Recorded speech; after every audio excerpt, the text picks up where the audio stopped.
Scan for Sovi and straight A's only. Let's go! Equilibrium shifts can be tricky, but we will master this chemistry problem together. Let's find out which change increases our nitrogen dioxide product right now.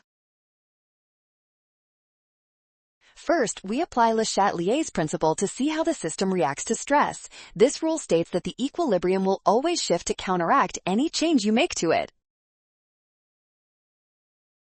Removing the carbon monoxide product pulls the reaction forward to replace what was lost. This shift to the right successfully increases the amount of nitrogen dioxide, making option A our winner.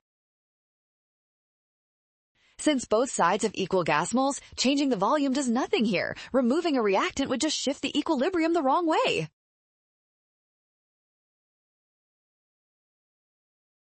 Well done! Scan the code. You can learn better with Sovi. Avoid a rush by checking signs. Trust the given steps for success.